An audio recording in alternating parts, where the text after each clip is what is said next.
Buenas tardes, gracias por el interés que tienen en lo que es el procedimiento de responsabilidad administrativa.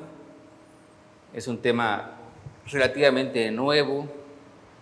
Las leyes, la general y la local, pues se advierte ya en la práctica que están llenas de lagunas, de vacíos, que dan lugar a incógnitas y que realmente el ejercicio de la investigación, más que nada de la investigación, está reservada especialmente para operadores del derecho, y creo que en esta parte es donde la ley falla, porque establece que los órganos internos de control deben hacer la investigación, y muchos órganos internos de control de ayuntamientos, sobre todo de pueblos originarios, ni siquiera cuentan con abogados.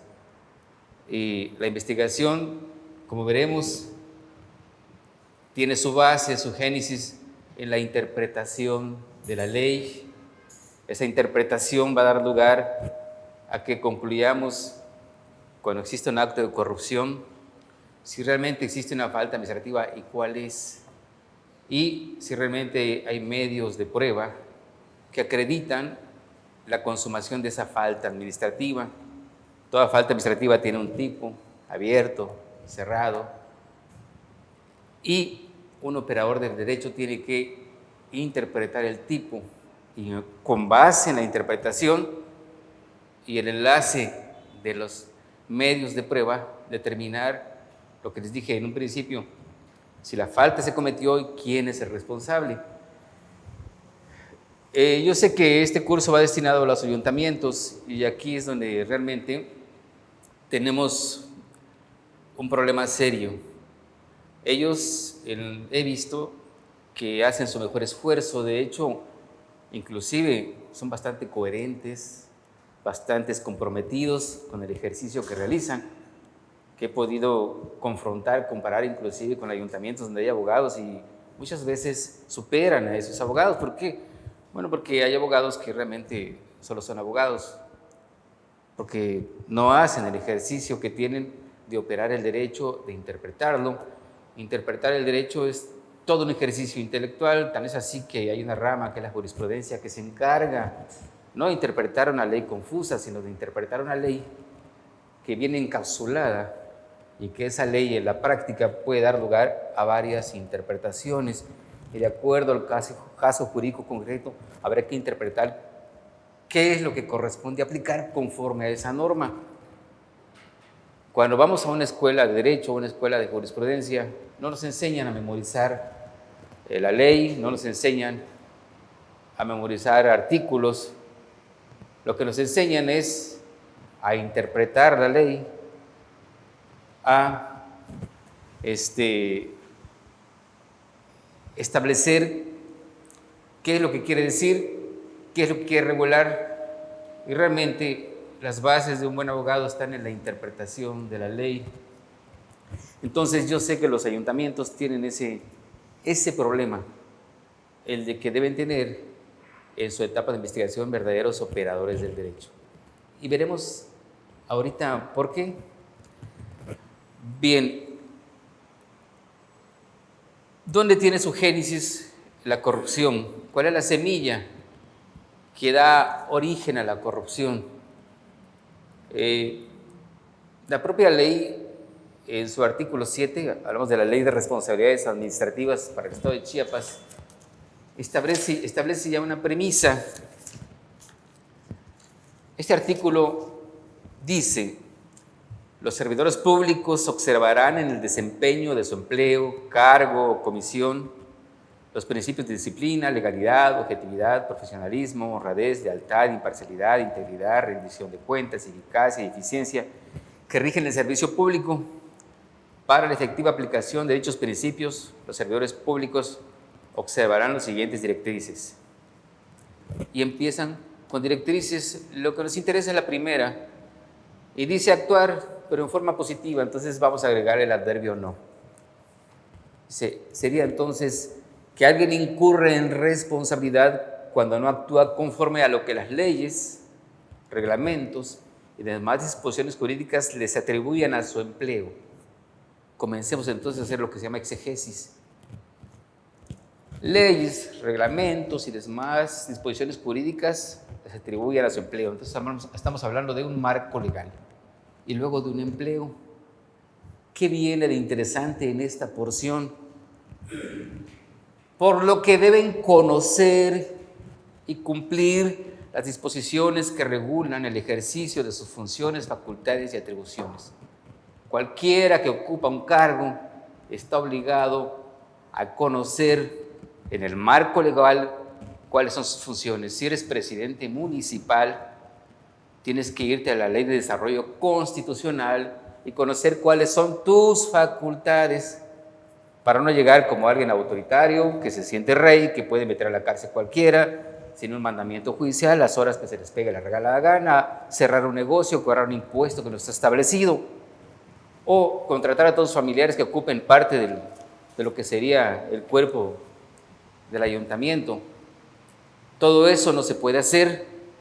¿Por qué? Porque no están dentro de las facultades. Deben conocer cuáles son sus funciones dentro del ayuntamiento. Y existe un catálogo, una ley que les dice, tus facultades son estas, tus funciones son estas. Entonces, el artículo 7, que está en el capítulo 2, que es de los principios y directrices que rigen la actuación de los servidores públicos, es bien claro al establecer que los servidores públicos deben actuar conforme a lo que las leyes, reglamentos y demás disposiciones jurídicas les atribuyen a su empleo, cargo o comisión. Y luego estatuye por lo que deben, impone, deber conocer y cumplir las disposiciones que regulan su ejercicio de sus funciones y facultades y atribuciones. No cabe que un presidente municipal diga, es que yo soy presidente municipal, pero desconozco cuáles son mis funciones, por eso hice esto. O un síndico diga, bueno, yo solo soy el síndico, pero la verdad yo no sé cuáles son mis funciones, yo pienso que como soy el síndico puedo hacer lo que se me pegue la regalada gana. No funciona así. Entonces, ¿por qué decía que este artículo es el punto de partida de establecer todo lo que viene a ser responsabilidades? Porque a partir de acá surgen las faltas administrativas. Alguien que ocupa un cargo, un empleo, una comisión sin tener el perfil, si es ingeniero y es secretario de salud, o si es sociólogo y es secretario de economía, o lo que sea, no puede manifestar desconocimiento de la ley, no puede manifestar ignorancia de la ley para decir que él no es imputable, que tiene una excusa, que no incurrió en responsabilidad. ¿Dónde viene entonces el primer acto de corrupción? En aquella persona que tiene la facultad de designar un funcionario y no designa al más capaz, al que tiene el perfil, sino aquel con que se toma una copa o que ha sido su amigo de la secundaria, ¿sí? Ahí vienen ya los primeros actos de corrupción, que seguramente el que no tiene el perfil por desconocimiento, por desidia, por lo que sea, o porque no recibe consejos buenos de sus asesores o sus asesores son muy malos, va a dar lugar a omisiones, acciones que le van a llevar a cometer faltas administrativas graves y no graves y que tienen que ser sancionadas. Entonces, ¿qué se necesita? Realmente así, a conciencia, se necesitan verdaderos operadores de derecho en la investigación. Tal vez esto tenga que perfeccionarse, tenga que establecerse una estrategia, ¿sí? Estrategia de gabinete donde se establezca que realmente debe atribuirse a los ayuntamientos verdaderos operadores de derecho, verdaderos abogados, para que las investigaciones puedan realizarse. Una investigación mal hecha, mal integrada, lo que va a dar lugar es a violaciones procesales, a reposiciones del procedimiento y más allá, a que la corrupción no sea sancionada, a la impunidad. Entonces, la investigación es un trabajo muy serio, es el punto de partida que va a dar lugar a una sentencia. Si la investigación está mal, todo estará mal. Recordemos para el caso lo siguiente, el artículo 135 de su ley, por ejemplo, de la Ley de Responsabilidades Administrativas, establece lo siguiente: la autoridad investigadora tendrá la carga de la prueba para demostrar la veracidad sobre los hechos que demuestren la existencia de faltas administrativas, así como la responsabilidad de aquellos a que se les imputen la misma. ¿Por qué? Porque toda persona señalada como responsable de una falta administrativa tiene derecho a que se presuma su inocencia hasta que no se demuestre más allá de toda duda razonable su culpabilidad. Es la autoridad investigadora la que tiene la carga de la prueba. Es la autoridad investigadora la que tiene que demostrar con los medios de prueba no solo que existe la falta, sino que la persona a quien imputa realmente es el responsable. Bien, es una introducción tal vez un poco demasiada atrevida, porque me van a decir o se van a preguntar qué es una autoridad investigadora, qué es una autoridad sustanciadora, qué es una autoridad resolutora. Obvio, eso no se puede abarcar a gran detalle, pero existe un manual que establece todos los conceptos que es la Ley de Responsabilidades Administrativas. Todo se define ahí. Pero a grandes rasgos, una autoridad investigadora es la que se encarga de investigar hechos de corrupción que se inician por denuncia, porque se inician por una auditoría o a través de manera oficiosa, y hace todo un ejercicio de investigación que es una autoridad sustanciadora. Es la que inicia el procedimiento, solo se encarga de citar al presunto responsable para garantizarle su derecho a audiencia, que conozca cuál es la responsabilidad que se le imputa y darle la oportunidad de ofrecer medios de prueba, formular argumentos de defensa. ¿Qué es una autoridad resolutora? Otra autoridad distinta. Un juzgador o un funcionario de un órgano interno de control tratando de faltas administrativas no graves que se encargan de dictar la sentencia. 3 autoridades. ¿A qué se debe esto? Bueno, antes de la Ley de Responsabilidades Administrativas, existía la Ley de Responsabilidades de los Servidores Públicos, y con esta ley había muchos problemas, y hay porque aún seguimos conociendo juicios que se siguen resolviendo con la anterior ley. ¿Qué clase de problemas? Bueno, no había tipos cerrados de faltas administrativas. Todas eran tipos abiertos, compuestos, que se le llama. Significa entonces que describían una conducta de manera general, pero para poder cerrar el tipo teníamos que trasladarnos a otras normas, reglamentos, leyes, manuales, siempre que tuvieran publicación oficial para que tuvieran validez para determinar la responsabilidad. Y eso generaba un problema, un ejercicio de motivación y fundamentación de aquel que tenía que proyectar una sentencia sancionatoria. Y ese ejercicio llevaba también a aplicar una pena, y venía otro problema. La ley hablaba de máximas y mínimas y no hablaban exactamente de faltas graves y no graves. Y aquí ese ejercicio de por qué te impongo esta inhabilitación o esta multa daba lugar a una motivación y una fundamentación muy elaborada. ¿Y por qué siempre ha sido un problema?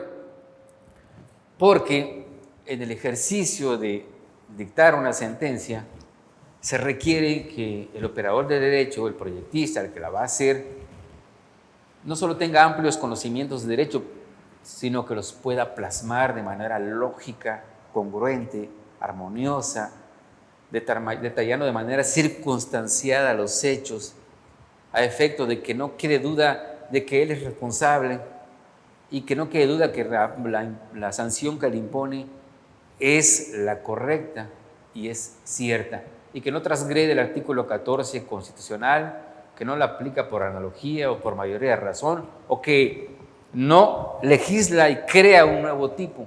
Entonces, ¿qué daba lugar a eso? Bueno, tenemos la función pública, nos llegaban los juicios contenciosos administrativos, los de nulidad, que eran los que se atacaban directamente, los juicios de responsabilidad, y por lo general declarábamos la nulidad. Defectos en el proceso, hablamos de violaciones intraprocesales, y encontrábamos por lo general falta de indebida fundamentación y motivación al momento de establecer la responsabilidad, de establecer la falta y de imponer la pena. Y la Corte ha dicho que cuando un acto está indebidamente fundado y motivado es nulidad lisa y llana. ¿Sí? Simplemente se acabó, ya no puedes investigar más, porque declarar la nulidad para efectos de que motive y funde es darle una oportunidad a la autoridad sancionadora de corregir su acto, de perfeccionarlo en perjuicio del inculpado. ¿Sí?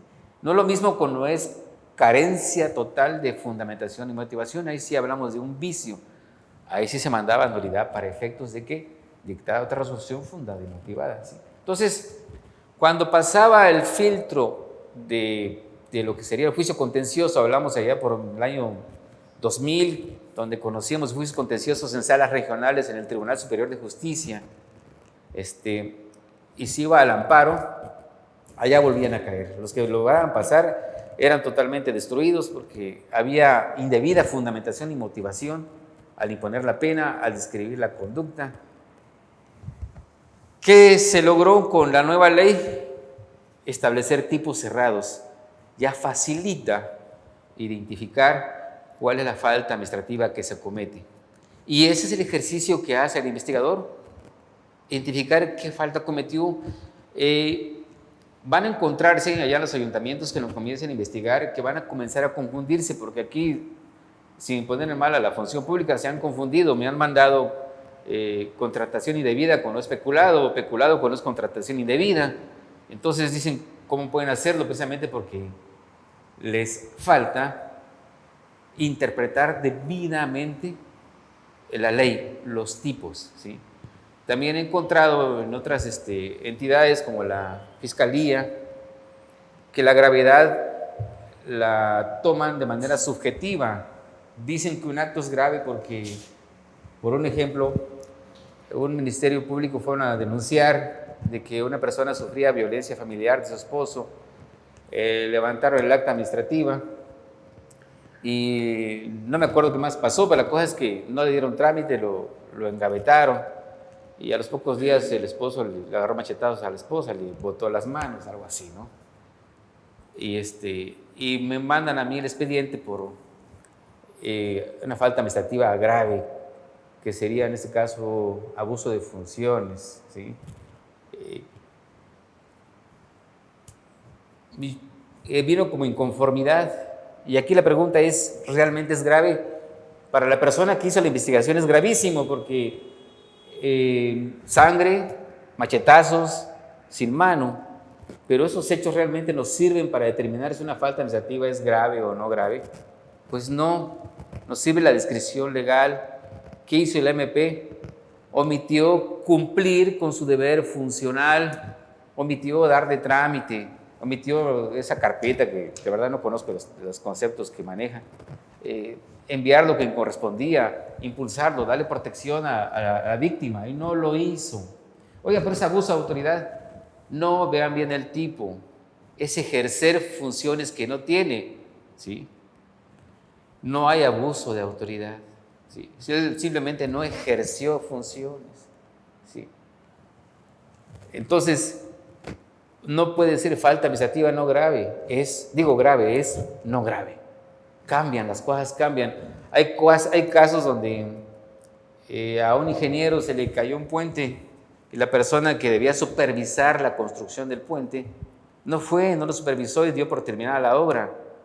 Viene como grave y resulta que es no grave. El daño al erario público se cuantifica en millones, pero es no grave, son omisiones, simplemente no cumplió con su deber funcional de ir a supervisar la obra, ¿sí? Hablamos de, en cierta manera, de un dolo por omisión, pero hay casos donde alguien lo contratan sin tener el perfil y la persona contratada viene por contratación indebida, falta administrativa grave, y efectivamente es grave, y resulta que lo que ganó esa persona durante el tiempo que estuvo contratada fueron 50,000 pesos, y se le inhabilita por 10 años, porque la ley dice que cuando el daño al erario público excede de 200 sumas, que son como 19,000 pesos, la inhabilitación es 10 años. Dice, oiga, pero el que se le cayó el puente son 8 millones de pesos, y es no grave. ¿sí? Y a él, que contrató a una persona que no tenía el perfil o no merecía de ser contratada para ocupar un puesto, recibió como salario que no debía de vengar 50,000. Si es grave y lo inhabilitas, bueno, así están los tipos, ¿sí? Entonces, hay que saber definir. No tenemos que llevarnos por las consecuencias de los hechos, sino lo que marca los tipos. Entonces, yo les decía, volviendo al punto, que la clave está en el artículo 7, fracción 1. Los servidores públicos deben actuar conforme a lo que las leyes, reglamentos y demás disposiciones jurídicas les atribuyen a su empleo, cargo o comisión, por lo que deben conocer y cumplir las disposiciones que regulan el ejercicio de sus funciones, facultades y atribuciones. La ley dice deben conocer y cumplir. No dice ahí que deben, que es una, digamos, una causal de menor grado de responsabilidad que no la conozcan o que no tengan el perfil. Dice deben conocer. Si ocupan un cargo deben conocer esas facultades y esas atribuciones. Bien, les decía, la autoridad investigadora tiene la carga de la prueba y la autoridad investigadora debe ser un operador del derecho. ¿Por qué? Por lo siguiente, el artículo 100 de la Ley de Responsabilidades Administrativas establece: concluidas las diligencias de investigación, las autoridades investigadoras procederán al análisis de los hechos, así como de la información recabada, a efecto de determinar la existencia o inexistencia de actos o omisiones que la ley señale como falta administrativa y en su caso calificarla como grave o no grave. ¿Qué debe hacer la autoridad investigadora? Analizar los hechos y la información para determinar si existen faltas administrativas graves o no graves. ¿Quién debe hacer ese ejercicio? ¿En qué consiste el ejercicio? Bueno, el artículo 194, fracción quinta, nos establece ese ejercicio. Resulta que la calificación tiene que trasladarse al informe de presunta responsabilidad. Entonces el ejercicio se hace en la calificación, en el informe nada más se asienta. Y aquí se establece, artículo 194, el informe de presunta responsabilidad administrativa será emitido por la autoridad investigadora, el cual deberá contener los siguientes elementos. Y dice: la narración lógica y cronológica de los hechos que dieron lugar a la comisión de la presunta falta administrativa. Y aquí es donde tenemos problemas, la narración lógica y cronológica de los hechos. Créanlo. Recibimos acuerdos de calificación que son de 12 fojas e informes que son de 4. Y dices, pero ¿cómo? Se supone que la calificación debe estar en el informe. Y recibimos también informes de presunta responsabilidad y calificaciones que no existe esa narración lógica y cronológica. Solo transcriben oficios, las denuncias, los memorandos que se dan uno con otro, donde se piden cosas, donde lo envía. Pero el ejercicio de narrar realmente los hechos, rara vez lo hacen. O sea, si es cierto, hay una denuncia, lo radico, lo empiezo a narrar y giro un oficio para que me informen. Si esta persona, por ejemplo, cobró unos cheques, me contestan que sí, pero en sí no están haciendo el ejercicio por aparte, una vez reunidas las constancias, decir, sí existe la falta administrativa de peculado, toda vez que, de acuerdo a la respuesta que dio tal funcionario a través de un memorándum, y exhibió copias certificadas de los cheques cobrados, aparece el nombre de tal persona que lo cobró con su firma, su folio del INE y todo lo demás. Ya empieza la autoridad investigadora a hacer todo un ejercicio para establecer cómo de los datos de prueba, de los medios de prueba, ¿sí?, está acreditándose la existencia de una falta administrativa. ¿Qué es lo que exige? La existencia. Después dice, ahora bien, ¿quién es responsable? Entonces, ese ejercicio es el que sigue faltando en la investigación. Hay que establecer por qué existe la falta administrativa, hay que ubicarla. Y luego dice, tiene que establecerse la infracción que se imputa al señalado como presunto responsable. Y luego dice, señalando con claridad las razones por las que se considera que ha cometido la falta, estableciendo en todo momento las circunstancias de modo, tiempo y lugar. Vamos a quedarnos en las circunstancias de modo, tiempo y lugar, porque no solo son 3 circunstancias, son como 8 circunstancias, ¿sí? Hay de grado, de ubicación, es como los tiempos de los estados de la materia, nos quedamos en líquido, gaseoso y cuál es sólido. Está el estado de gel, el estado de plasma, pero nos quedamos en eso, igual sigue acá, 3 estados, ¿sí? Digo, tres tiempos. Y luego dice, agotando la exhaustividad, así como la normatividad infringida. Y dice, agotando la exhaustividad y la normatividad infringida. Y aquí viene el problema con los ayuntamientos. ¿Tienen verdaderos operadores del derecho? ¿Tienen a su servicio abogados con experiencia? ¿Saben interpretar las leyes? ¿Cómo se agota la exhaustividad? ¿Cuál es la normatividad infringida? ¿Sí? Porque no es lo mismo lo que dice el tipo, por ejemplo, el artículo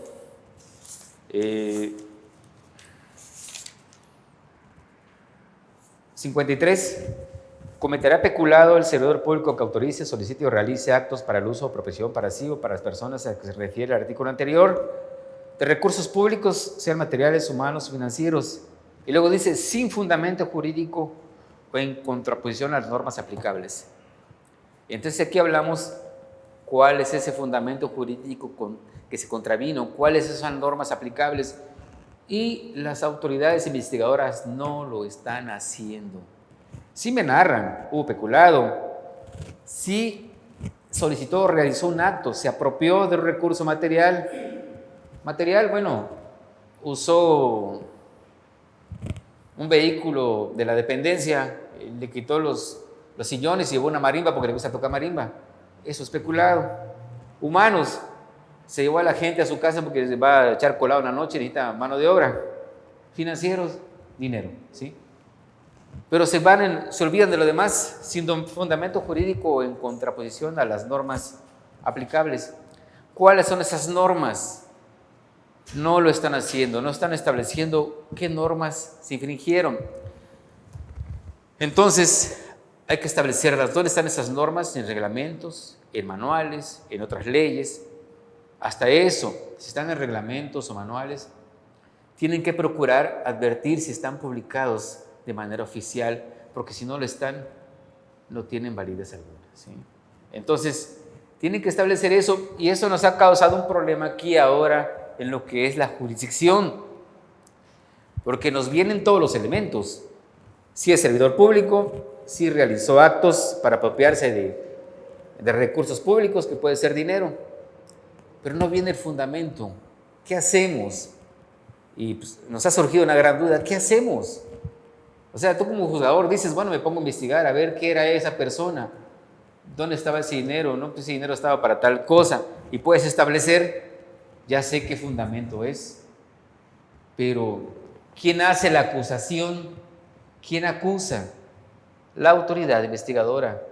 ¿Puede el juez perfeccionar la acusación si la propia ley dice que las funciones de uno no puede hacer otro? Entonces nos encontramos en un problema porque luego empezamos a pensar, a ver, si las partes nos dan los hechos y el órgano jurisdiccional del derecho, y si la autoridad investigadora no me dijo qué normas se violaron cuando cometió peculado, ¿puedo yo como órgano jurisdiccional establecer el marco legal violado? Bueno, voy a dar el derecho. Yo creo que sí, y lo perfecciono y sanciono, ¿sí? Pero puede ser que un litigante me diga, ¿qué hiciste? La autoridad investigadora nunca te dijo qué normas violó. Y es un elemento del tipo, ¿sí? La denuncia, la acusación de la investigadora debe decir qué normas violó. Y tú, juez, coadyuvaste a la investigadora, eres imparcial, perfeccionaste. O sea, está interesante, ¿sí? ¿Cómo sería? Bueno, tendríamos que esperar que el colegiado se pronuncie. Si nosotros podemos decir el derecho, atendiendo los hechos, o en esa parte no debemos sujetarnos a que la investigadora en la denuncia debe establecer cuáles son las normas dirigidas, ¿sí? Ese es uno de los problemas, de las dudas que estamos teniendo. Y como este curso es de la investigación, ¿qué otro problema hay en la investigación?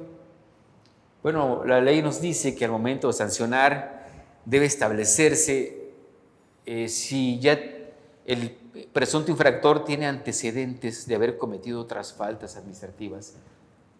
Y la autoridad investigadora en el informe de presunta responsabilidad no nos dice nada. Al menos deberían poner un rubro que diga antecedentes de reincidencia, es decir, no existe, no nos dicen nada. ¿Pero para qué nos sirve? Bueno, para imponer la pena. La propia ley de responsabilidades administrativas dice que la autoridad investigadora debe solicitar las medidas cautelares, nunca lo piden. Y a veces digo, ¿por qué? ¿Por qué no piden que se congelen cuentas, que se ordenen embargos? ¿Sí? Sobre todo, porque eso ayudaría en cierta manera, si esta persona tiene un abogado muy hábil o tiene espacios donde escaparse de la responsabilidad, al menos darse cuenta que tiene cuentas congeladas, que tiene ranchos embargados, que sienta que realmente hay un peso que le está causando una consecuencia por haber cometido actos de corrupción. Nunca piden medidas cautelares, cuando la ley dice que sí pueden hacerlo. ¿Qué otras deficiencias se advierten en la investigación? Bueno, la ley establece que en el informe de presunta responsabilidad administrativa, aquí lo dice, a ver, la autoridad investigadora debe decir las pruebas que va a ofrecer en el procedimiento de responsabilidad administrativa. Y aquí es muy claro también, como en el anterior ejemplo, en el informe de presunta responsabilidad, la investigadora debe mencionar las pruebas que ofrecerá, o sea, está en futuro, no que ofrece, que ofrecerá en el procedimiento de responsabilidad administrativa. Y eso tiene un sentido. ¿Por qué? Porque la etapa de investigación es distinta al procedimiento de responsabilidad administrativa. ¿Y a qué se debe? Que la ley es clara, el procedimiento de responsabilidad administrativa inicia cuando la autoridad sustanciadora, la otra autoridad, admite el informe. ¿Sí? ¿Qué hace la autoridad sustanciadora? Cita al presunto responsable para una audiencia inicial. Al citarlo le va a dar a conocer cuál es la falta que se le imputa. ¿Sí? Para eso se le envía copia certificada del informe de presunta responsabilidad. Lo que se hace a distinción de la otra ley es que no tiene que decirse en el acto de emplazamiento. Se supone que están entregando todos los elementos de un informe de presunta responsabilidad bien hecho, bien exhaustivo, y que con eso ya se le está garantizando que podrá defenderse. ¿Sí? ¿Y para qué la audiencia? Bueno, para que el presunto responsable ofrezca pruebas. ¿Quién es parte en el proceso? El presunto responsable. ¿Quién es la otra parte? La otra parte es la autoridad investigadora. Es parte. No es nada más aquí entrego un informe de presunta. Tienes que estar atrás, tienes interés en que el Estado sancione. ¿Y qué estamos observando? Que la autoridad investigadora a veces no llega a la audiencia. Y se razona, no vino. O llega y dice que no tiene nada que decir, o manda una representación. ¿Cuál es el problema ahora? El problema ahora es que al dictar sentencia advertimos que en el informe de presunta responsabilidad anunció los medios de prueba, 15 medios de prueba, pero que en la audiencia no los ofreció. Se quedó callado, no dijo nada, no dijo siquiera ofrezco los medios de prueba que menciono en el informe, y ya nos metió en un problema. ¿Qué hacemos ahora? Bueno, hacemos como que no vimos y las valoramos. Pero ¿qué pasa si el litigante se aviva y dice, a ver, no teníamos por qué tomarlas en cuenta toda vez que no fueron ofrecidas, con base a los argumentos que les dije ahorita? ¿Sí? Y se va hasta el colegiado. Sería interesante ver qué hace el colegiado, qué dice. Yo alguna vez me tocó leer alguna tesis, pero no era jurisprudencia, creo que era aislada, donde decía claramente que si te impone la carga de ofrecer pruebas y no lo haces, no tiene por qué ser tomadas en cuenta. Y aquí está imponiendo la carga de ofrecer pruebas en la audiencia. ¿Sí? Y si la autoridad investigadora llega a la audiencia y dice que no dice nada, ya tenemos un problema. No está ofreciendo los medios de prueba. ¿Sí? Entonces, Ese es uno de los problemas. Pero volvamos, la investigadora tiene, al calificar los hechos para determinar si existe una falta administrativa y si existe responsabilidad y quién es el responsable, que narrar lógica y cronológicamente los hechos que dieron lugar a la comisión de esa falta y la infracción que se imputa, agotando la exhaustividad. ¿Y cómo ser exhaustivo? Bueno, veamos.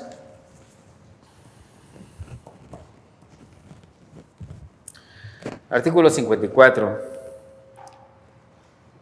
Será responsable de desvío de recursos públicos el servidor público que autorice, solicite, realice actos para la asignación o desvío de recursos públicos, sean materiales, humanos o financieros, sin fundamento jurídico o en contraposición a normas aplicables.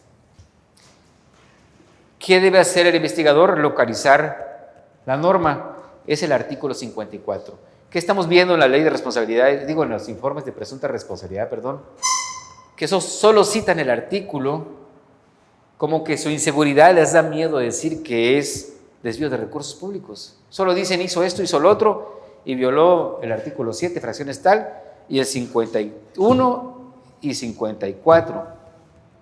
Pero nunca te dicen que sea desvío de recursos públicos, como que les da miedo establecer qué es desvío de recursos públicos. La mayoría, sobre todo que viene a ayuntamientos, hacen eso. No te mencionan cuál es la falta, solo citan preceptos. Entonces vemos ahí inseguridad en el que hizo la calificación, en el que elaboró el informe. No está seguro y le da miedo, entonces solo cita artículos. No, debe establecerse, cometió desvío de recursos públicos previsto en el artículo 54 de la Ley de Responsabilidades de los Administrativas, Y luego tiene que establecer cuáles son los elementos. Eso es necesario. ¿Por qué?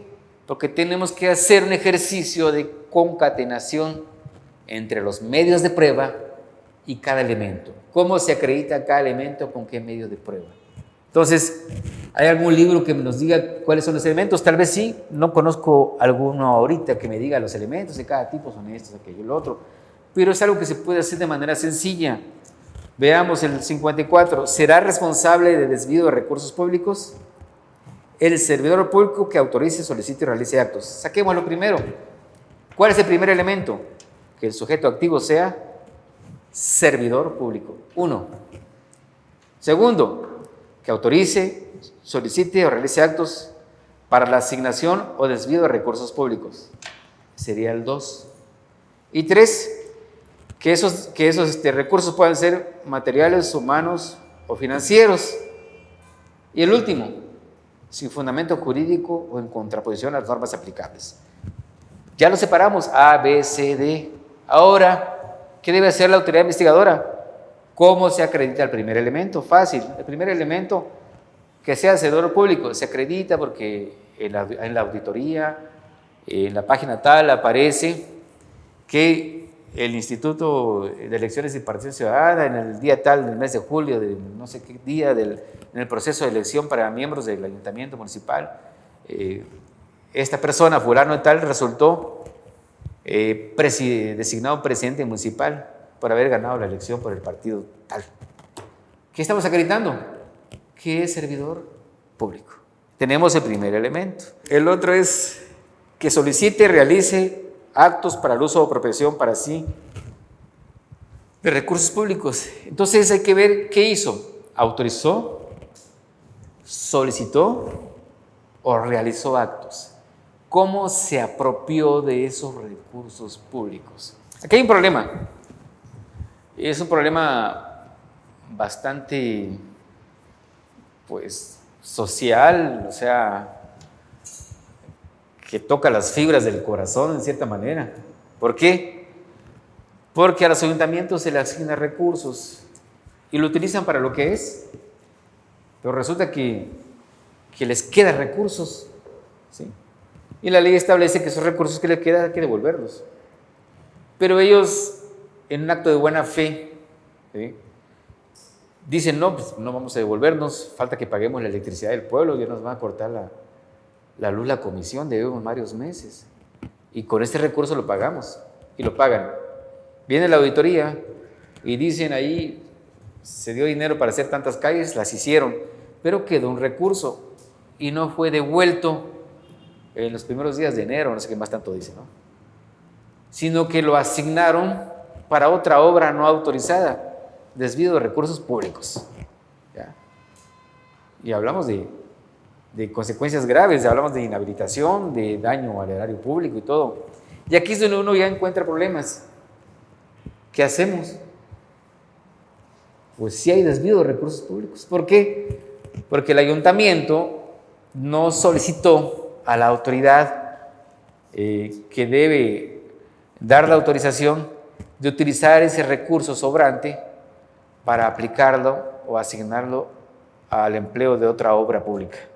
Ese trámite de no pedirte que ese recurso lo aplique a otra cosa ya dio lugar al desvío de recursos públicos. Entonces tenemos un problema porque pues, en Chiapas tenemos pueblos originarios y que ellos no ven el mundo así, ¿sí? Y que no hay abogados, no tienen la instrucción necesaria y tenemos procedimientos de responsabilidad administrativa en esos casos, ¿sí? Entonces, es uno de los problemas que estamos observando. Pero, al fin de cuentas, sí hay desvío de recursos públicos. Entonces, tenemos que establecer si es servidor público, ¿en qué consistió? Bueno, consistió que a través de la Junta Extraordinaria de Cabildo de fecha tal, el presidente municipal propuso que el dinero sobrante de la obra se aplicara para pagar la deuda histórica que el ayuntamiento tiene con la Comisión Federal de Electricidad, y todos votaron que sí, firman todo el cabildo, vámonos, ¿ya? Esa es la solicitud de autorización. ¿Y qué clase de recursos son? El tercer elemento, bueno, son financieros, porque es dinero, y empezamos ahí porque son financieros, que Hacienda lo dio, que es del gasto corriente, lo que sea, o que viene de un fondo. ¿Y cuál es el fundamento? Bueno, hay que establecer el fundamento que se contravino es la ley tal que establece que el recurso debió ser devuelto durante los primeros 15 días del mes de enero y no se hizo. Estamos ya elemento del tipo, uno por uno, y estamos diciendo cómo se prueba. ¿Cómo se prueba el segundo que se autorizó? El primero con el nombramiento del presidente. Y si es todo el ayuntamiento, bueno, todo el cabildo, los regidores, síndicos que estuvieron en la reunión. El segundo sería con el acta de sesión de cabildo donde lo aprobaron, ¿sí?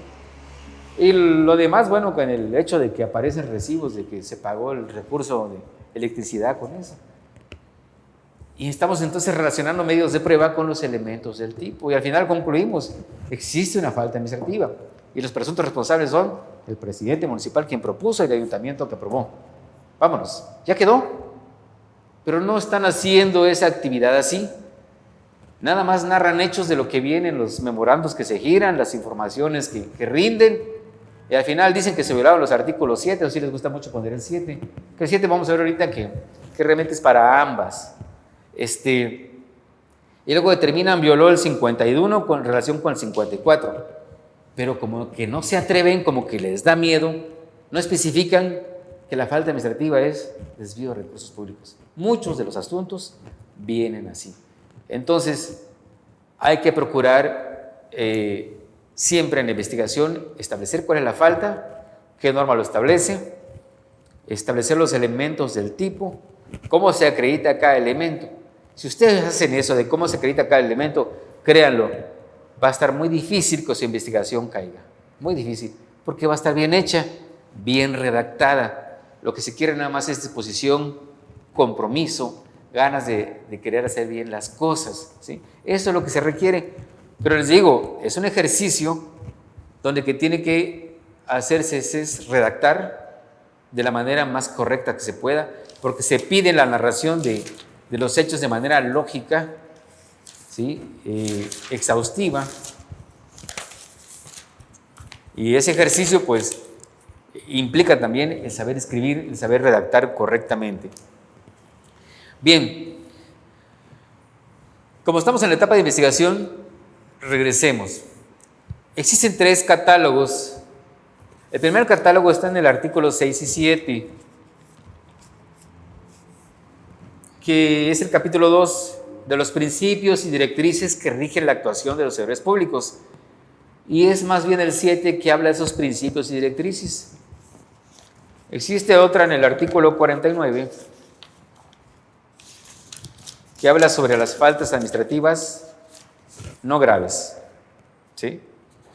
Y existe otro que comienza en el 51 al 64, que habla de las faltas administrativas graves de servidores públicos. Y ahí mismo se desglosa otro más de los actos particulares, de los actos de particulares vinculados con faltas administrativas graves. Y una al final de las faltas de particulares en situación especial. Pero por general nos importan 2 o 3. La primera, de los principios y directrices. La segunda, de las faltas administrativas no graves. Y la tercera, de las faltas administrativas graves. Ahora bien, veamos. 7. ¿Para qué nos sirve el 7? Nos sirve para ambas, para determinar faltas administrativas graves y no graves. El artículo 7 trae un catálogo de 10 fracciones. Los voy a aburrir si las leo todas, diré unas nada más. Dice, los servidores públicos observarán las siguientes directrices. Actuar conforme a lo que las leyes, reglamentos y demás disposiciones jurídicas les atribuyen a su empleo, cargo o comisión. 2. Conducirse con rectitud sin utilizar su empleo, cargo o comisión para obtener o pretender obtener algún beneficio, provecho o ventaja personal a favor de terceros, ni buscar aceptar compensaciones, prestaciones, dádivas, obsequios, regalos de cualquier persona o organización. Esta fracción 2, si tuvieran leyes, diría que anoten ahí a un lado cohecho, ¿sí? Esta, cuando ustedes como investigadores digan que hubo cohecho, entonces pueden decir que el presunto responsable infringió el principio directriz que aparece en el artículo 7, fracción 2, ¿sí? Porque no se condujo con rectitud al utilizar su empleo o comisión para obtener o pretender obtener algún beneficio. Y luego ya se van. Y también el 52, porque incurrió en cohecho al exigir, aceptar, obtener, pretender obtener por sí o a través de terceros con motivos, funciones, cualquier beneficio. ¿Se dan cuenta cómo se relacionan? La falta administrativa de cohecho grave con la fracción 2 del artículo 7. Y entonces el artículo 7 nos va a servir para motivar toda la conducta que se reprocha, pero al final para concluir en una falta administrativa grave o no grave. Tan es así que en el artículo 49, en la fracción 10 dice, es falta administrativa no grave no cumplir con lo establecido en el artículo 7 de la presente ley. O sea, si tú incumples con estas directrices, con todas, con 3, con 4, con una, entonces lo relacionas con el artículo 49, fracción 10, y dices que cometió una falta administrativa no grave porque no cumplió con ese artículo. ¿Se dieron cuenta cómo el artículo 7 nos sirve para llegar a la conclusión que el presunto responsable cometió faltas administrativas graves y no graves? ¿Sí? Bien. El otro catálogo es de las faltas administrativas no graves de los servidores públicos. Esta está en el artículo 49. ¿Cómo identificar una falta administrativa grave? Bueno, que los tipos de la falta administrativa son abiertos, no definen una conducta precisa, sino de manera general.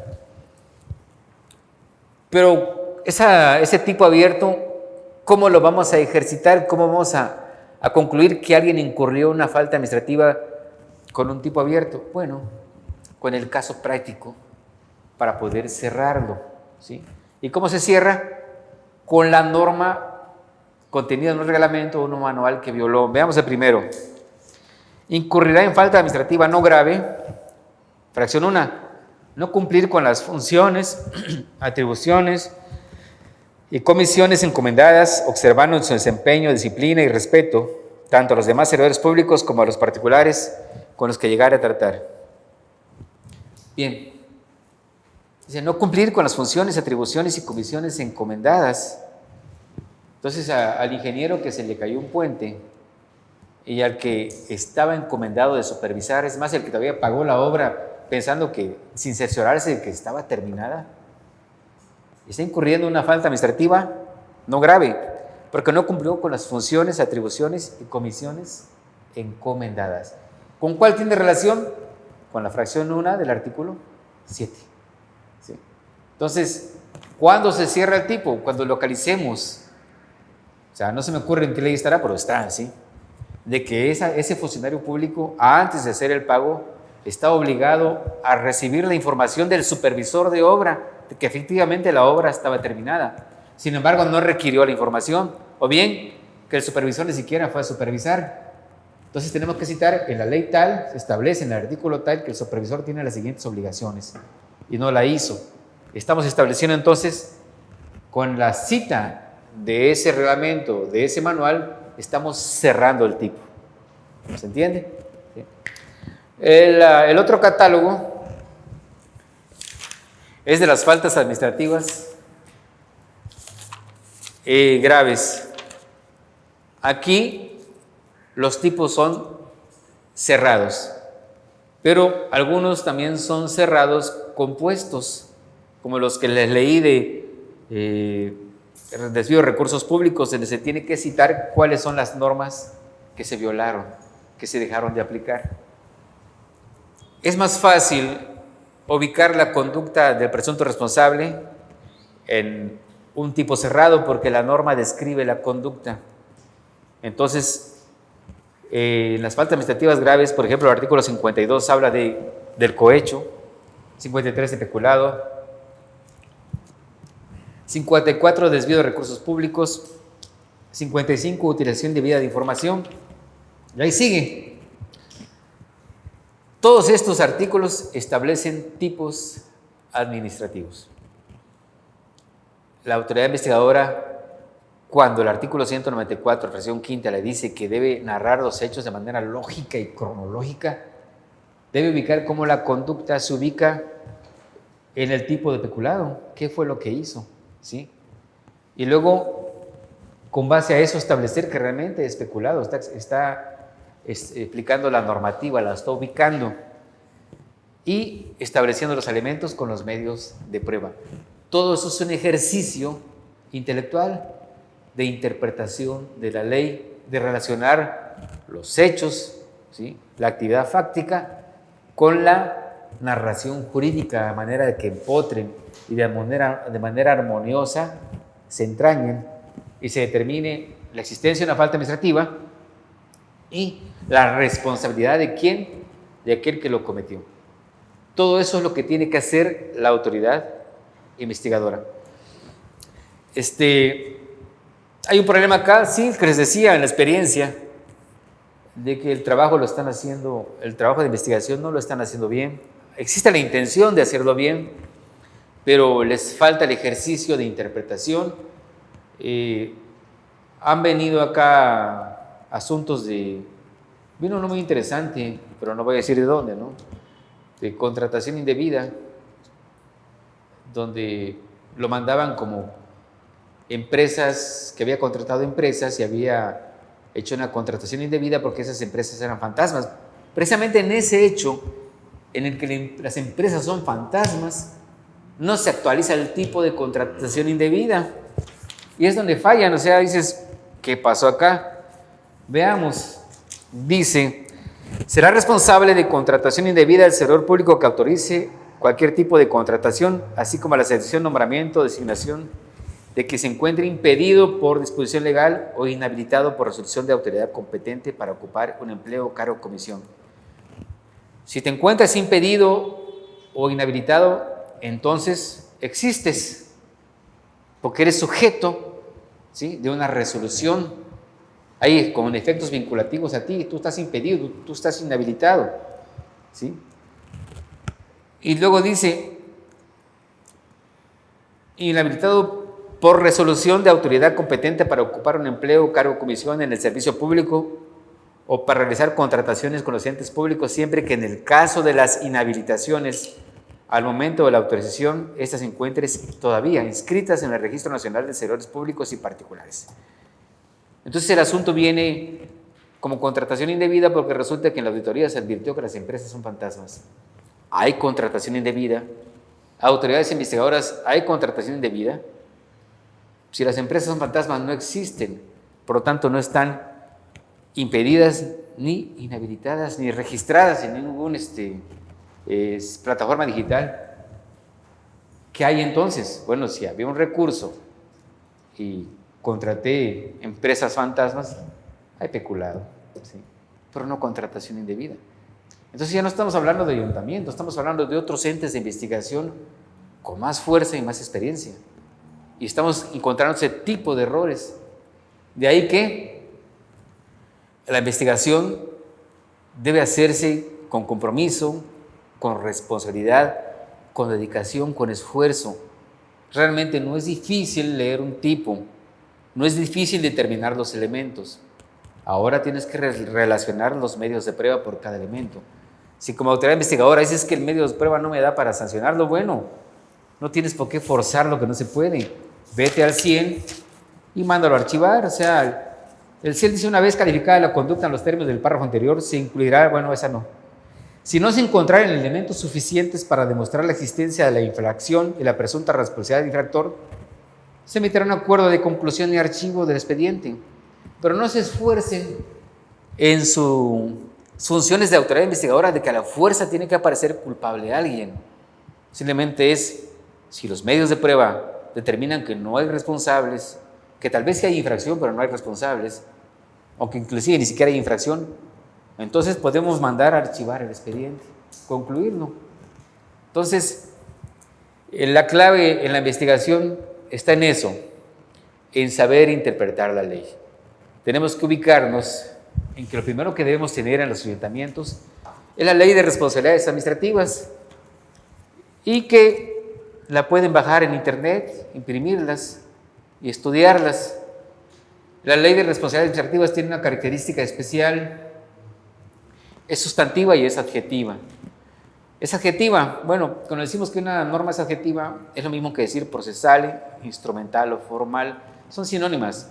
Quiere decir que tiene normas de procedimiento: cómo se realiza la investigación, cómo se cita para la audiencia, cómo se celebra la audiencia, cómo se admiten las pruebas, cómo se desahogan. Esas son normas procesales.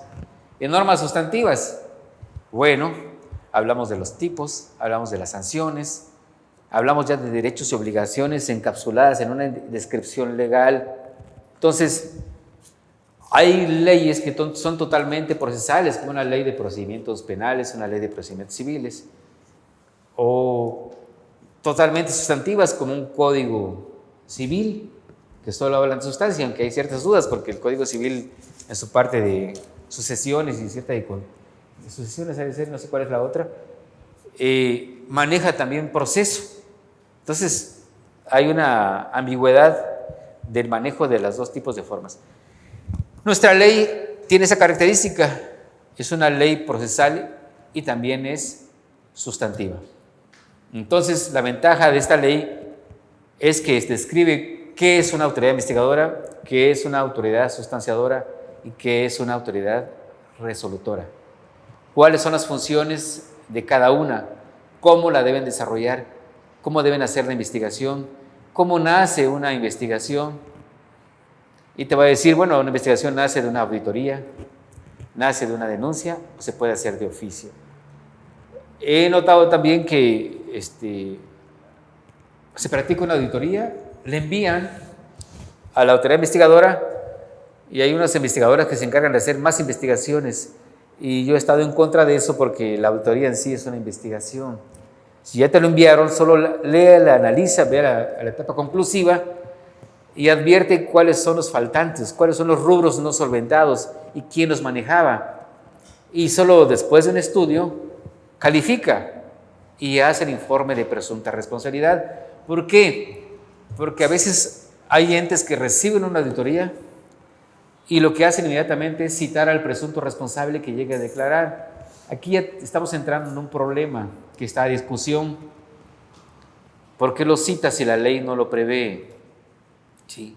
Y si lo citas, ¿qué prerrogativas tiene?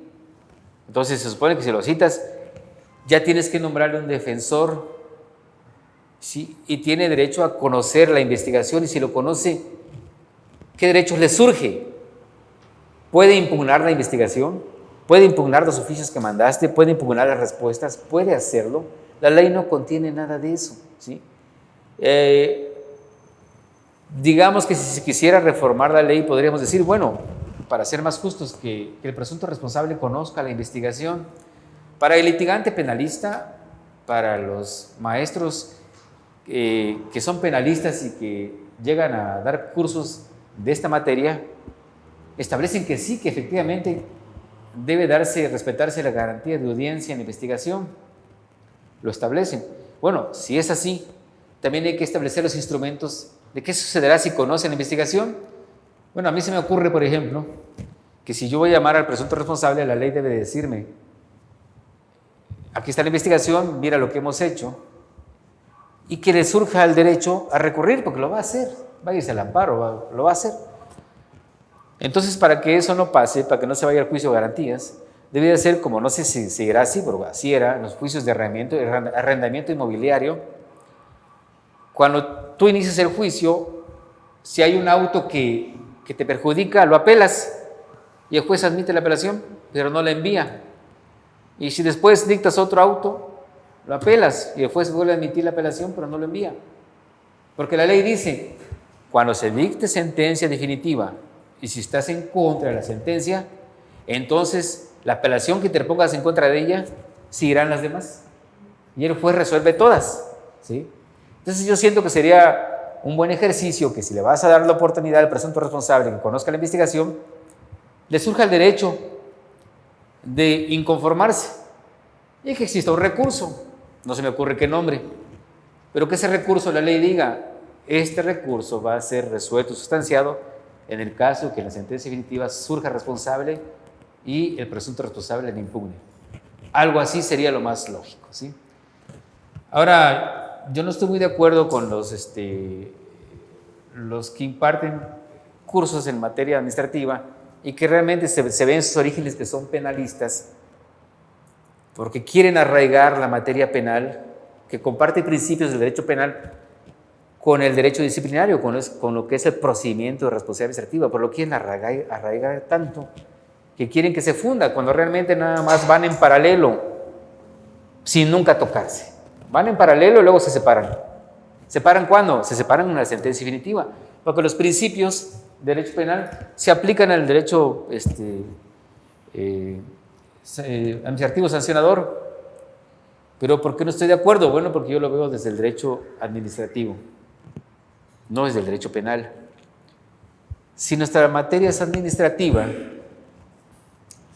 y se rige conforme al acto administrativo, el acto administrativo no puede impugnarse al menos que tenga el carácter de definitivo, ¿sí?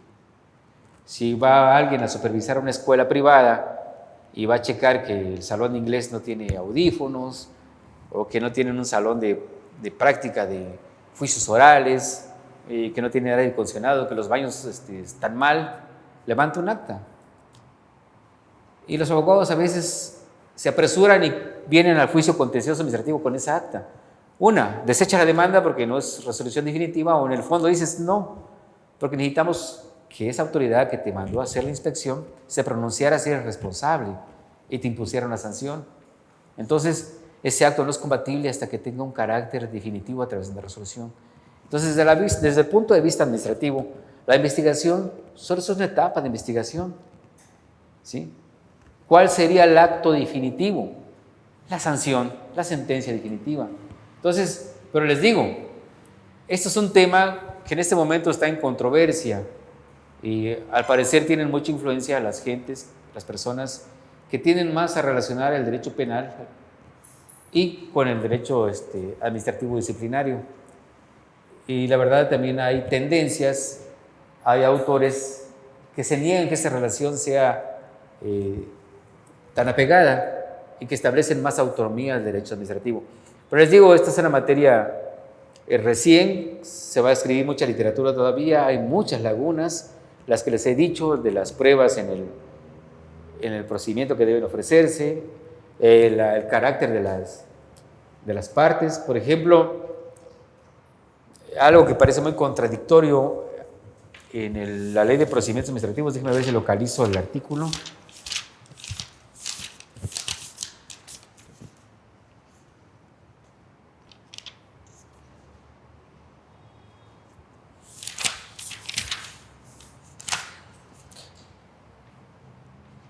Ajá.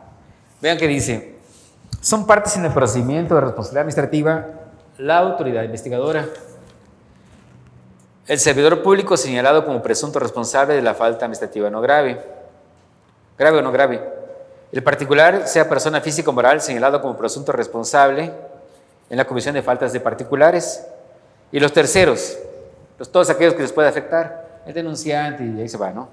Esas son las partes. Vean las deficiencias de la ley. El artículo que sigue. Las partes señaladas en las fracciones 2 y 3. ¿Quiénes son las 2 y 3? La fracción 1 es la autoridad investigadora. La fracción 2 es el servidor público señalado como presunto responsable. La fracción 3 el particular, sea persona física o moral, señalada como presunto responsable. ¿Qué dice el 117? Las partes señaladas en las fracciones 2 y 3 quita a la autoridad investigadora que tiene la obligación de probar la falta administrativa y la responsabilidad de ofrecer pruebas, la quita.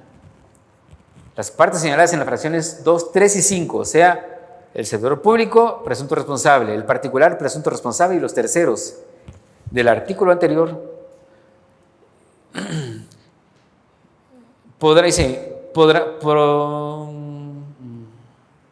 está, lo voy a leer completo. Podrán autorizar para oír notificaciones en su nombre a una o varias personas con capacidad legal, quienes quedarán facultadas para interponer los recursos que procedan, ofrecer, intervenir el desahogo de pruebas, alegar en las audiencias, pedir se dicte sentencia para evitar la consumación del término de caducidad. O sea, eso nos ha creado un problema. La autoridad investigadora no le impone la ley promover para evitar que se caduque el procedimiento. Entonces yo no me imagino al presunto responsable promoviendo, diciendo, servidor público o particular, que viene a pedir sentencia porque no quiere que se caduque el procedimiento. Imagínense eso, el presunto responsable pidiendo eso. No, el tercero sí, el denunciante. Entonces no sé por qué la ley quitó a la autoridad investigadora de ese deber, ¿sí? Entonces tenemos un problema ahí, lagunas en la ley que realmente la hacen imperfecta, ¿sí? Bien, la autoridad investigadora es parte. Al principio, ahora ya no tanto. Advertimos que la autoridad investigadora sentía que su función era investigar, que es correcto, pero hasta ahí. Hacer el informe de presunta, calificar, hacer el informe de presunta responsabilidad y enviarlo a la sustanciadora. Y se acabó. Y cuando venían aquí los juicios por faltas administrativas no graves aquí en el Tribunal Administrativo, encontramos un total abandono de los procedimientos de responsabilidad. Nadie promueve, el presunto responsable no le interesa promover, ¿sí? La autoridad investigadora, quien debe estar atrás, no promovía, ¿sí? Entonces, ese fue uno de los grandes problemas que encontramos con la autoridad investigadora.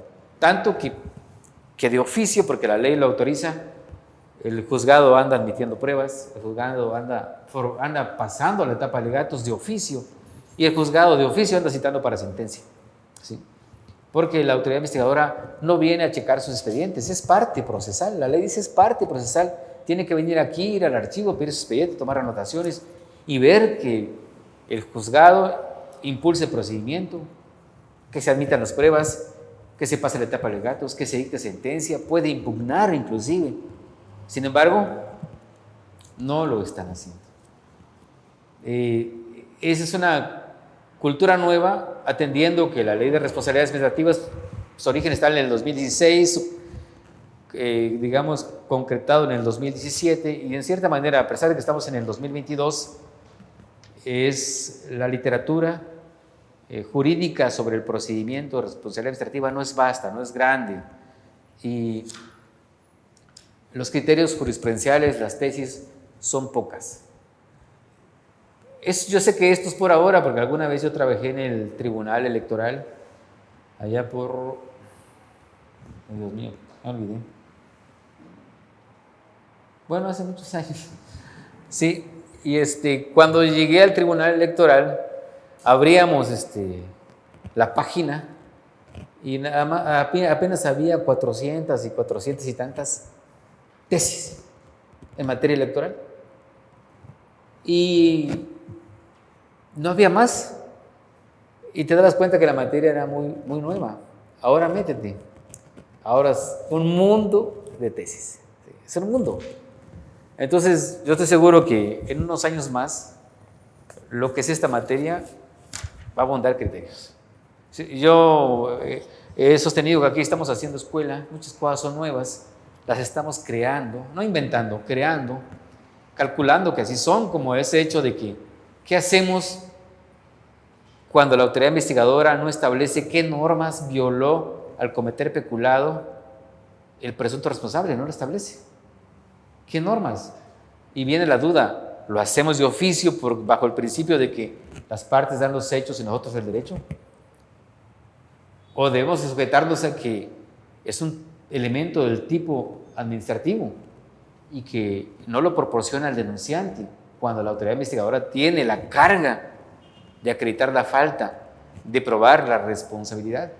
Entonces, aquí tenemos que esperar a que la actividad jurisdiccional determine, efectivamente, no puedes tú perfeccionar la acusación citando los preceptos que violó en la comisión de la responsabilidad, o diga, sí puedes porque tú como órgano jurisdiccional te dan los hechos y tú das el derecho.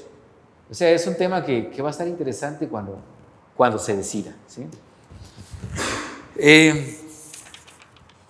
Es entonces la investigación la etapa en que la autoridad investigadora debe ver la manera de que la falta administrativa se acredite. Existe un manual que diga, tú autoridad investigadora debes hacer esto, girar oficio por esto, aquello, lo otro, no. Simplemente el sentido común, la práctica, las máximas de la experiencia les va a llevar a reunir pruebas, a citar personas, a obtener informaciones, a girar oficios para obtener copias, expedientes, integrar todo aquello que dé lugar a conformar el expediente. De hecho, nosotros estamos aprendiendo porque hay muchas cosas que no sabemos. O sea, nadie tiene el monopolio del conocimiento. Nos llega un expediente y no crean que ya nos llegó y ya sabemos de qué se trata y cómo se resuelve. No lo sabemos, ¿sí? Y a veces ustedes van a ver en la práctica que a veces hay personas que dicen, pues eres abogado, fíjate, te platico mi problema. Y si tú dices, ya me platicaste tu problema, pero no puedo decirte nada, dame constancias, quiero ver para poder aconsejarte bien, la persona se molesta. Pues, ¿por qué? O sea, no lo entienden que los abogados trabajamos así, apreciando hechos a través de medios de prueba, ¿sí? Entonces, es necesario que en la investigación se reúnan todos los medios de prueba y el mismo sentido común te va a llevar a establecer qué medios de prueba debes recabar. Nosotros estamos aprendiendo, por ejemplo, cosa interesante, nos ha tocado asuntos donde hay personas que cobran cheques a nombres de otras personas para su bolsa, lo que sería peculado. Y me sorprendió de un caso de San Cristóbal, donde la autoridad investigadora hace un ejercicio bien hecho y gira oficios a Hacienda para determinar quién cobró los cheques, y Hacienda lo que hace, su propio trámite, le solicita al banco copias de los cheques y las envía certificadas, y en el cheque aparece el nombre de quien lo cobró, ¿no? Su firma y su INE. O sea, ¿dónde se va esa persona? ¿Existe un manual que le dijo al investigador, cuando exista cobro de cheques vas a girar oficio a Hacienda? No, su sentido común lo va a llevar a obtener pruebas. Y si le dicen, no te puedo dar esa prueba, bueno, toqué esa puerta, no abrieron, tocó otra. La cosa es que hay que hacer la investigación. Y una vez que dice, ya tengo todos los elementos, ya no hay más, ahora sí, califiquen la falta, elaboren el informe, pero eso sí, cuando elaboren el informe, anuncien las pruebas, pero ofrézcanlo cuando lleguen a la audiencia inicial. Pidan medidas cautelares. Porque si esta persona encuentra espacios para no ser sancionado porque tiene un buen abogado y le haya por ahí para no ser sancionado, o al menos que sufra estrés unos meses porque tiene embargadas sus cuentas o embargadas sus propiedades, no están pidiendo medidas cautelares. Ayuden al juzgador estableciendo si esa persona tiene antecedentes de haber sido sancionado, porque a veces nos están mandando funcionarios públicos que han sido sancionados, pero no lo mencionan. Y nosotros de oficio no podemos. Dice, hay un subprincipio del principio dispositivo donde el juzgador no puede emplear su conocimiento particular del caso, ¿sí? Y eso a mí me tocó verlo, ¿no? En un juicio de divorcio, en aquellos que ahorita el divorciarse es fácil, nada más es quiero divorciarme y procede. Ya no te pregunta por qué es divorcio. Simplemente quiero divorciarme, ya no me gusta. ¿Va? ¿Sí? Antes no, era una contención. Me tocó conocer un expediente donde alegaban violencia familiar entre las causales de divorcio, pero no se acreditaba la violencia en el expediente, pero el juez me dijo sonriendo, no se acredita, Mario, me dice, pero yo soy vecino de ellos y escucho cómo le pegas, cómo grita la mujer, pero pues no lo puede poner en el expediente, ¿sí? Eso es lo que pasa. Entonces tenemos que ver la manera de obtener pruebas ciertas, fehacientes, tanto que hay un principio de licitud de la prueba, las pruebas deben ser lícitas, ¿sí? Bien, entonces todo esto viene a que la investigación es la etapa más exhaustiva, la etapa donde realmente el que investiga debe ser un verdadero operador del derecho, porque no solo es obtener pruebas, sino la obtención de la prueba, lo que queremos es conocer los hechos. Recuerden que el concepto de prueba es el medio a través del cual el juzgador se cerciora de los hechos. Y la parte investigadora tiene que darnos las pruebas para que el juzgador pueda cerciorarse de los hechos, ¿sí? Pero quien realmente se cerciora de los hechos a primera mano es el investigador, porque el investigador tiene que advertir la existencia de la falta administrativa y quién es el presunto responsable. Y tiene que hacerlo apegado al manual, que es la ley. Si tienen dudas, digo, no sé cómo hacer esto, no llamen a nadie, no tomen el teléfono, no pidan el trabajo de otro, porque puede ser que el trabajo de otro esté malo y lo van a copiar. Hagan el suyo. Váyanse a la ley, les voy a decir, la ley, vas a hacer esto. La ley te dice, vas a hacer esto, y confíen en ustedes, sean atrevidos. Nada está escrito, y además, cuando uno hace su propia labor, créanlo, lo hace bien, lo hace perfecto y a veces sirve de modelo para los demás, porque tenemos la seguridad, fundado en la ley, sin ser exorbitantes, sin salirnos de ellos, de que estamos bien. Y si algo falla, bueno, al menos dimos todo de nuestra parte para poder hacer el mejor trabajo, que se vea, que se luzca. Por eso recomiendo a los ayuntamientos que procuren contratar el servicio de abogados, que los asesoren con experiencia, que sean comprometidos con su labor y que al hacer la investigación lo puedan hacer correctamente. Hay muchas dudas que no están, pero que sirve la materia administrativa para llenar esos vacíos, que son cuando hablamos de las máximas de la experiencia. ¿Cómo llenamos los vacíos? Bueno, con la máxima de la experiencia. ¿Puede alguien atacar la personalidad de la autoridad investigadora? ¿Puede alguien atacar ya en un juicio o a través de impugnar la sentencia definitiva la personalidad de la sustanciadora? Claro que pueden. ¿Cómo yo legitimo a la investigadora? Entonces tenemos que ponernos a pensar, bueno, ¿quién debe designar al investigador? La Ley de Desarrollo Constitucional establece la figura del Contralor Municipal. Sin embargo, yo he platicado con algunas personas de ayuntamientos y me dicen, claro, que no tienen contralores, ¿sí? Y ya tenemos un problema, ¿sí? Bueno, siquiera hagamos el esfuerzo que el síndico lo haga o que el cabildo lo haga en sesión, que diga, a partir de ahora, fulano tal, que es abogado, va a ser autoridad investigadora en todos los casos de denuncias de corrupción. Y fulano tal, de una vez, con nombramiento, va a ser autoridad sustanciadora, ¿sí? Y tratándose de faltas administrativas no graves, es la parte crítica también de los autores actuales, dice que esta parte de las faltas administrativas no graves no es tan imparcial, porque a fin de cuentas los tres órganos, investigador, sustanciador y resolutor, forman parte del mismo ayuntamiento. Y pues sí hay una deficiencia ahí, pero al menos así está la ley, así hagámoslo ahora. ¿Por qué? Porque ya el litigante, cuando es sancionado, su defendido o el presunto responsable, y se alega que no existe el nexo causal de por qué fulano de tal es investigador, digamos, sí existe, porque hubo un acuerdo de cabildo, y en ese cabildo se determinó con fecha tal, darle a partir con nombramiento a la autoridad, y además el nombramiento está exhibido, ya lo cerramos, ya salvamos la situación, ¿sí? Ya que él alegues después donde sea, en el colegiado, que el cabildo no es quien para nombrar, ya es otro problema, pero nos los quitamos, ¿sí? Entonces, en materia administrativa, cuando hay facultades que son indelegables o que se pueden delegar y lo resuelve otro, viene un problema y los han ganado. ¿Por qué el jefe de departamento dictó la sentencia cuando dice que debe ser su titular? Y al faltar el acuerdo de delegación, va para atrás. Listo. Se declara la nulidad lisa y llana en materia administrativa. Entonces, esos vacíos podemos llenarlos con los conocimientos que tenemos sobre lo que sería el juicio contencioso administrativo. Siempre hay que darle un nombramiento al investigador, al sustanciador y a la autoridad resolutora. Y esto lo va a legitimar para investigar, para sustanciar y para resolver. Y le cerramos la puerta a los litigantes. En nuestro caso, tenemos la suerte ahorita que, como la materia es nueva, no la saben litigar.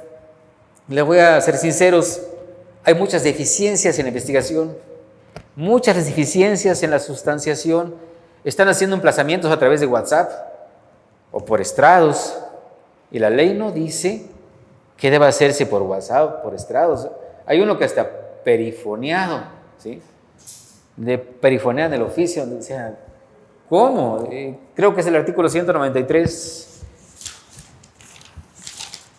A ver, que establece, a ver, vean, dice, ¿por qué no hacerlo por WhatsApp? ¿Por qué no hacerlo perifoneado? ¿Por qué no hacerlo por estrados? El emplazamiento al presunto responsable para que comparezca al procedimiento de responsabilidad administrativa. Para que el emplazamiento se entienda realizado, se le deberá entregar copia certificada del informe de presunta responsabilidad administrativa. Puede, a través de un mensaje de WhatsApp, la Fiscalía notificarle al presunto responsable el emplazamiento y a la vez enviarle copia del informe de presunta responsabilidad. Pues no, puede por estrados. Bueno, podría dejarlos en los estrados, pero los contenciosos son copias certificadas de los puntos resolutivos. Y la ley no dice puntos resolutivos, la ley dice de la sentencia entera. O sea, si la sentencia tiene 90 hojas, le pegas en los estrados y dejas la sentencia. Y el litigante te lo tira. Ahí estaban los puntos resolutivos nada más, y su razón dice que dejó los puntos resolutivos y va para atrás. Entonces, hasta eso, el informe de presunta responsabilidad administrativa debe ser entero, las hojas que sean, y del acuerdo en que se admite. Bueno, entonces no podemos emplazar de una manera que no sea esa. Y en términos del artículo 39 de la Ley de Procedimientos Administrativos supletoriamente aplicado a la Ley de Responsabilidades, que ahí dice que debe ser el notificador, que se parece a lo que se hace en materia civil, comparecer si no lo encuentra, dejar el citatorio, si no entender la diligencia al día del siguiente con la persona que se encuentre, cosas así. Pero no nos vayamos al Código de Procedimientos Civiles, sino al 39 de la Ley de Procedimientos Administrativos. Bueno, ¿pero por qué vino esto? Porque esas deficiencias existen. Y créanlo, nos meten en problemas. Estamos mandando a reponer, pero algunas tal vez se nos han ido. ¿Pero qué está pasando? El litigante no lo está atacando. Porque el litigante como que no sabe todavía combatir la sentencia. Ha habido sentencias que ya están firmes porque en lugar de interponer recurso de revisión o el de apelación, se han ido al amparo. Y vámonos, se sobresee porque no se fue al recurso ordinario. Entonces, esto ha hecho que en cierta manera hasta ahorita esté avanzando sin mucha oposición de los litigantes por desconocimiento de ellos. Pero, como todo, se van a perfeccionar y después va a estar difícil sancionar. Claro, También se van a perfeccionar las investigaciones, las sustanciaciones. Todo es un proceso, ¿sí? Pero sí les recomiendo en los ayuntamientos que se contraten abogados que estén comprometidos y que al ser nombrados los hagan a través del cabildo, o si hay un contralor, lo haga el contralor a través de un acuerdo donde ordene despedir un nombramiento y se despida el nombramiento, para asegurar que la investigación esté legitimada por parte de quien la realizó. En la calificación es donde ya la autoridad investigadora concluye a través del análisis de los medios de prueba. Hay que tener mucho cuidado al momento de calificar y al momento de hacer el informe de presunta responsabilidad de ciertas formalidades. ¿Por qué? Por lo siguiente, recordemos lo que dice el 135. Toda persona señalada como responsable de una falta administrativa tiene derecho a que se presuma su inocencia hasta que no se demuestre más allá de toda duda razonable su culpabilidad. ¿Sí? Recordemos qué hace la investigadora. La investigadora, nos regresamos al 100, procede al análisis de los hechos y de la información recabada. Entonces, tenemos que partir de acá. La investigadora analiza hechos e información recabada para determinar la existencia de la falta y la siempre probable responsabilidad. La autoridad investigadora no valora medios de prueba. La valoración es un ejercicio exclusiva del juez o del resolutor tratándose de faltas administrativas no graves o del juzgador tratándose de faltas administrativas graves. Entonces, no hay una valoración de prueba, lo que existe es un análisis. Y si hay un análisis, hay que tener mucho cuidado al momento que haga una investigación. Nunca le llamen al infractor responsable. Desde ahí ya estamos cometiendo, ¿sí?, una violación procesal que puede tener consecuencias. Es presunto responsable siempre. Siempre van a decir presunto responsable, en la audiencia presunto responsable. En la sentencia, cuando se comienza a hacer, es presunto responsable, y cuando determinas que ya se actualizaron los elementos del tipo, que la investigación fue útil para determinar responsabilidad, a partir de ese momento ya llámalo responsable, ¿sí? Oiga, pues la sentencia está sub judice, sí, pero ya es responsable, ya que la combata. Pero antes de eso, digamos que después del considerando, antes del considerando, donde se están valorando pruebas, es presunto. Por una vez que dices se concluye, es responsable, ya el de resolutivos es responsable. Acabó su presunto. Pero en la investigación siempre manéjenlo como presunto responsable. En eso hay que tener cuidado. Entonces, van a haber abogados, porque que han venido a atacar en sus argumentos de defensa la calificación y dicen: la autoridad investigadora no valoró los medios de prueba y me determinó responsable. Lo bueno que le encontramos salida y le decimos es que la autoridad investigadora no valora pruebas, solo analiza.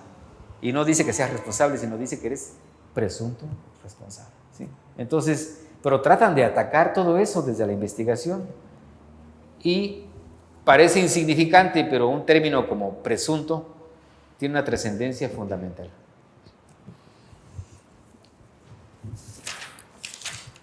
Bien, la calificación es importante, aunque lo que interesa para la autoridad resolutora es el informe de presunta responsabilidad.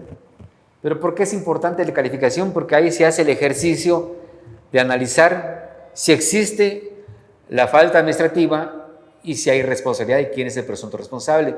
¿Por qué? Porque el artículo 100 dice: una vez calificada la conducta en los términos del párrafo anterior, esa calificación se incluirá la misma en el informe de presunta responsabilidad. Es como si nos dijeran: copien y peguen. ¿Qué van a hacer nada más? Dar de forma: informe de presunta responsabilidad, nombre de la autoridad, domicilio, personas que autoriza. Ahí se va, pegan. ¿Sí? Por eso es que es importante la calificación.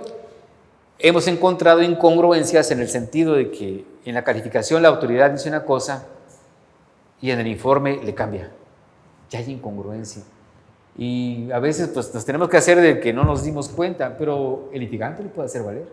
Puede decir, hay una incongruencia, hay violaciones procesales, porque la ley dice que la investigadora va a calificar y lo va a incluir en el informe, pero resulta que al calificar dijo esto, aquello y lo otro, y en el informe dijo esto y esto. A veces hasta ponen faltas que no dijeron en la calificación, agregan una más. Ya tenemos un gran problema con eso. ¿Sí? Entonces, hay que apegarnos a lo que estrictamente dice la ley. Bien, es todo por hoy. Ya el día de mañana haremos una segunda versión de esto.